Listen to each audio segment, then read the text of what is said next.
আসসালামু আলাইকুম বন্ধুরা, আজকে আমরা হ্যাশ ও স্ল্যাক চক্র সম্পর্কে আলোচনা করব। তো গত লেকচারে আমরা C3 চক্র সম্পর্কে আলোচনা করেছিলাম, যেটার আবিষ্কার করেছিলেন কেলভিন এবং এর জন্য এটাকে কেলভিন চক্র বলা হয়েছিল। তো সালোক সংশ্লেষণেরই আরেকটা গতিপথ হলো হ্যাশ ও স্ল্যাক চক্র। তো এই গতিপথটা আবিষ্কার করেছেন বিজ্ঞানী হ্যাচ এবং স্ল্যাক, তাই এদের নামানুসারেই এই চক্রটাকে বলা হয় হ্যাচ এবং স্ল্যাক চক্র। তো এরা চক্রটা কিভাবে আবিষ্কার করেন সেটা আমরা একটু দেখি। গতদিন আমরা দেখেছিলাম যে কেলভিন কার্বন 14 আইসোটোপের সাহায্যে কেলভিন চক্র বা C3 চক্র আবিষ্কার করেছিলেন। তো হ্যাচ ও স্ল্যাক কার্বন ডাইঅক্সাইড এইটা নিলেন, তার মধ্যে কার্বন 14 আইসোটোপ আছে। কার্বন 14 সম্বলিত কার্বন ডাইঅক্সাইড ব্যবহার করে হ্যাচ এবং স্ল্যাক এই চক্রটা আবিষ্কার করেছিলেন। এবং কেলভিন তার পদ্ধতিটা প্রয়োগ করেছিলেন শৈবালে, আর হ্যাচ ও স্ল্যাক ইক্ষু উদ্ভিদ ব্যবহার করে এই চক্রটা আবিষ্কার করেন। তো হ্যাচ ও স্ল্যাক চক্রের আরেকটা নাম অনেক সময় বলা হয় ডাইকার্বক্সিলিক চক্র। তো হ্যাচ ও স্ল্যাক চক্রটা কিভাবে সম্পন্ন হয় সেটা আমরা একটু দেখি, এবং এটা দেখার ক্ষেত্রে আমরা অবশ্যই কেলভিন চক্রের সঙ্গে একটা লিঙ্ক তৈরি করে পড়ার চেষ্টা করব, তাহলে অবশ্যই এটা মনে রাখতেও সুবিধা হবে এবং পরবর্তীতে যখন কেলভিন চক্র বা C3 চক্রের সাথে এই হ্যাচ ও স্ল্যাক চক্রের পার্থক্যটা যখন আমরা পড়বো তখন পার্থক্য করতে আমাদের সুবিধা হবে। তো এখনই আমরা তাহলে বোঝার সময় কেলভিন চক্রের সাথে তুলনা করে করে বা C3 চক্রের সাথে তুলনা করে করে বুঝবো। তো প্রথমেই বলে নেই, কেলভিন চক্র বা C3 চক্র যেটা গত লেকচারে আমরা পড়েছিলাম, সেখানে আমরা দেখেছিলাম যে উদ্ভিদের পাতার মেসোফিল টিস্যুতে ক্লোরোপ্লাস্ট থাকে এবং ক্লোরোপ্লাস্টে রাইবোলোজ 1,20-ফসফেট নামে একটা পদার্থ থাকে, যেটা কার্বন ডাইঅক্সাইড গ্রহণ করার মাধ্যমে কেলভিন চক্রের সূচনা করে বা C3 চক্রের সূচনা করে। তো এই ক্ষেত্রে পাতায় শুধুমাত্র মেসোফিল টিস্যু থাকে না, দুই ধরনের টিস্যু থাকে হ্যাচ ও স্ল্যাক চক্রে। একটা হলো মেসোফিল টিস্যু আর একটা হলো বান্ডলসিট টিস্যু বা মেসোফিল কোষ এবং বান্ডলসিট কোষ। তো মেসোফিল কোষকে ঘিরে বান্ডলসিট কোষের স্তর থাকে। তো সাধারণত পাশাপাশি দিয়ে আমরা এটা বোঝার চেষ্টা করি। এটা ধরলাম মেসোফিল কোষ এবং এর পাশেই এইটা ধরলাম বান্ডলসিট কোষ। তো এখন মেসোফিল কোষ, এইটা তাহলে মেসোফিল বা মেসোফিল কোষ, অনেকগুলো মিলে মেসোফিল টিস্যু বলা হয়, আর এই পাশেরটা বান্ডলসিট কোষ। তো এই মেসোফিল কোষ এবং বান্ডলসিট কোষটা এইভাবে সম্পূর্ণ সেপারেট থাকে না, বরং এদের মাঝ বরাবর কিছু নালী পথ থাকে। ধরো এই বরাবর একটা নালী আছে, এই নালীর মাধ্যমে এইটা দিয়ে এই কোষ থেকে এই কোষের মধ্যে বা এই কোষ থেকে এই কোষের মধ্যে কোনো বস্তু যাতায়াত করতে পারে। এদিকে ধরলাম নালী আছে, এরকম বিভিন্ন জায়গায় নালী থাকে এবং এই নালীগুলোকে বলা হয় প্লাজমোডেজমাটা। এই শব্দটা আমাদের প্রথম অধ্যায়ে ছিল, অনেকের হয়তো মনে আছে। তো এখন C3 চক্রের ক্ষেত্রে আমরা দেখেছিলাম যে রাইবোলোজ 1,20-ফসফেট এইটা কার্বন ডাইঅক্সাইড গ্রহণ করার মাধ্যমে চক্রটা শুরু করেছিল, কিন্তু এই ক্ষেত্রে রাইবোলোজ 1,20-ফসফেট থাকে না, তার বদলে থাকে ফসফোইনল পাইরুভিক অ্যাসিড। এখানে থাকে ফসফোইনল পাইরুভিক অ্যাসিড। এই ফসফোইনল পাইরুভিক অ্যাসিডটা 3 কার্বন বিশিষ্ট যৌগ। এই ফসফোইনল পাইরুভিক অ্যাসিডটা কার্বন ডাইঅক্সাইড গ্রহণ করে। কার্বন ডাইঅক্সাইড গ্রহণ করে এটা অক্সালো অ্যাসিটিক অ্যাসিডে পরিণত হয়।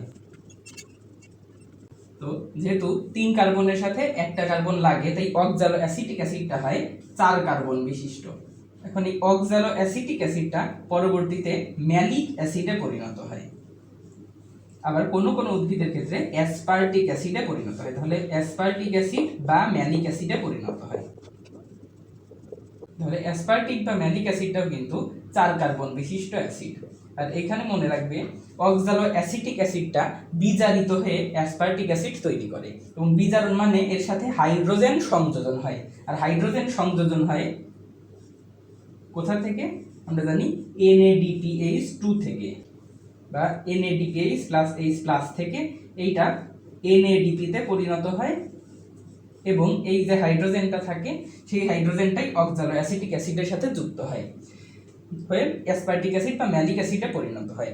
এখন এই অ্যাসপার্টিক অ্যাসিড বা ম্যালিক অ্যাসিডটা মেসোফিল কোষ থেকে বান্ডল শীত কোষে প্রবেশ করে। এখানে মনে রাখবে যে 4 কার্বন বিশিষ্ট অ্যাসিডগুলো সাধারণত মেসোফিল কোষে থাকে না, যেই 4 কার্বনে পরিণত হয়। আগে দেখো 3 কার্বন ছিল, যেই এরা 4 কার্বন বিশিষ্ট অ্যাসপার্টিক বা ম্যালিক অ্যাসিডে পরিণত হয়ে গেল, সাথে সাথে তারা বান্ডল শীত কোষে ট্রান্সফার হয়ে যায় এবং বান্ডল শীত কোষে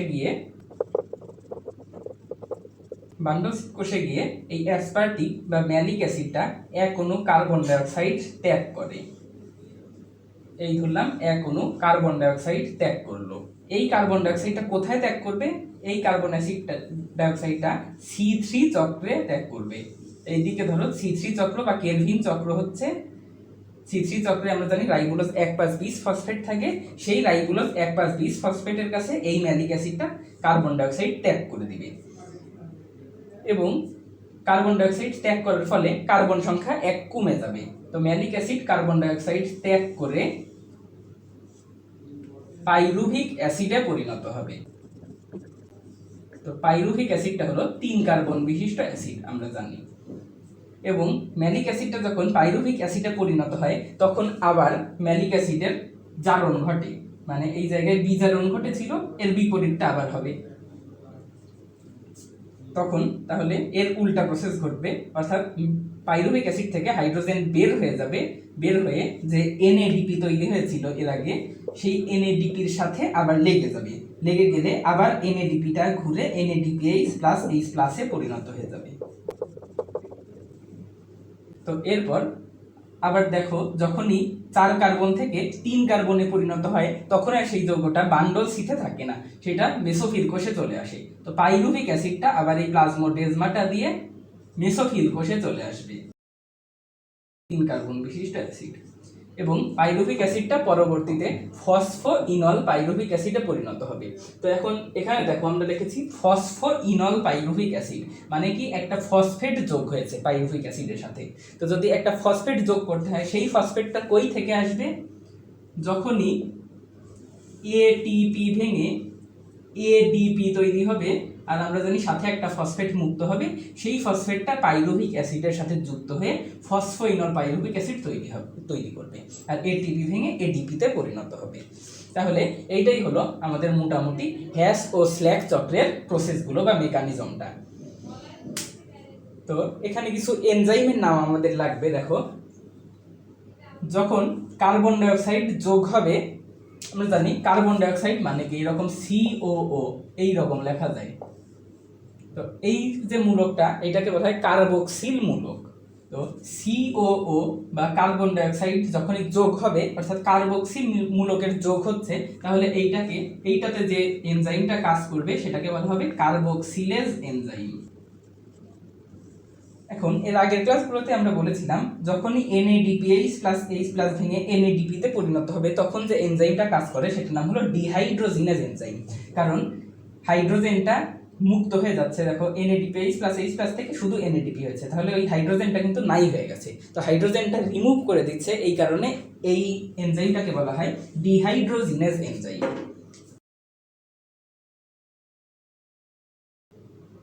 বন্ধুরা, এখন দেখো যখন কার্বন ডাইঅক্সাইড যুক্ত হয়েছিল তখন এই কাজটা করেছিল কার্বক্সিলেজ। তো কার্বন ডাইঅক্সাইড যখন মুক্ত হবে তখন তাহলে এর উল্টা ডি কার্বক্সিলেজ এনজাইম কাজ করবে। এই ক্ষেত্রে দেখো কার্বন ডাইঅক্সাইডকে মুক্ত করা হয়েছে বা বের করে দেওয়া হয়েছে উল্টা, তাহলে এই ক্ষেত্রে কাজ করবে ডি কার্বক্সিলেজ এনজাইম।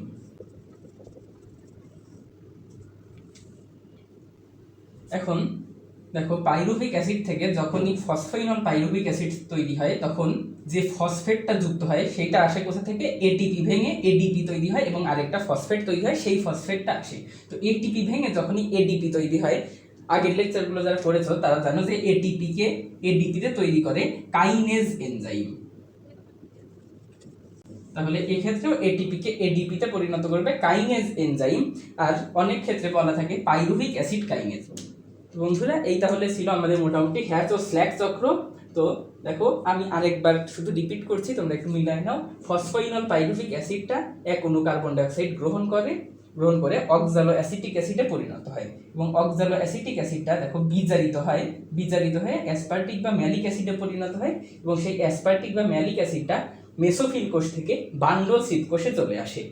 বান্ডল শীত কোষে গিয়ে এই অ্যাসপার্টিক বা ম্যালিক অ্যাসিডটা একটা কার্বন ডাইঅক্সাইড ত্যাগ করে এবং সেই কার্বন ডাইঅক্সাইডটা C3 চক্রে চলে যায়। আমরা জানি C3 চক্রের জন্য কার্বন ডাইঅক্সাইড দরকার হয়।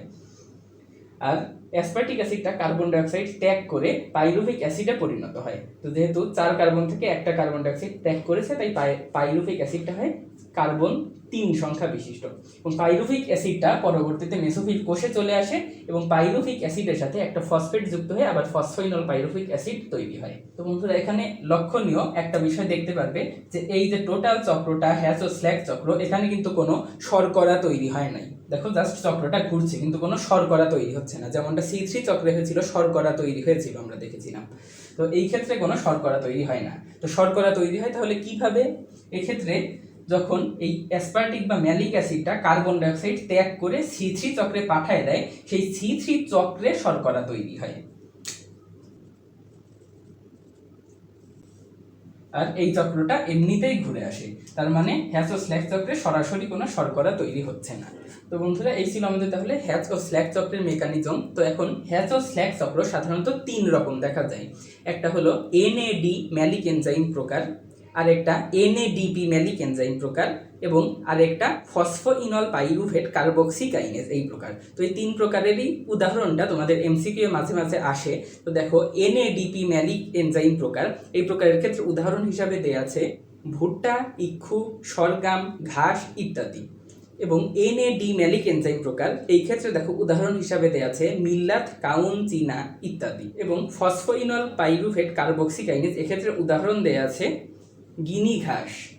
তো এটা তোমরা কিভাবে মনে রাখবে? ফসফোইনল পাইরুভেট কার্বক্সিকাইনেজ, এক্ষেত্রে একটাই উদাহরণ আছে গিনি ঘাস, কিন্তু NAD ম্যালিক এনজাইম এবং NADP ম্যালিক এনজাইম এর যে কোনো একটা তোমরা মনে রাখবে। তো সেই ক্ষেত্রে আমার সাজেশন হলো NAD ম্যালিক এনজাইম প্রকার, এইটা তোমরা মনে রাখবে। এবং কিভাবে মনে রাখবে এর জন্য আমি একটা ট্রিক শিখাই দেই, সেটা হলো মনে রাখবে NAD ম্যালিক এনজাইম প্রকারের উদাহরণ হলো চীনের মিল্ক। তো চীন মানে এখানে মনে রাখবে চীনা, মিল মানে মিল্লাত, এবং কতে কাউন। তো এই 3টা হলো NAD ম্যালিক এনজাইম প্রকার। আর এর বাইরে তাহলে যারা থাকবে তারা হলো NADP ম্যালিক এনজাইম প্রকারের উদ্ভিদ। তো বন্ধুরা, আমাদের আজকের লেকচারটা এ পর্যন্তই। পরবর্তী লেকচার দেখার আমন্ত্রণ জানিয়ে আজকে এখানেই বিদায় নিচ্ছি। আল্লাহ হাফেজ।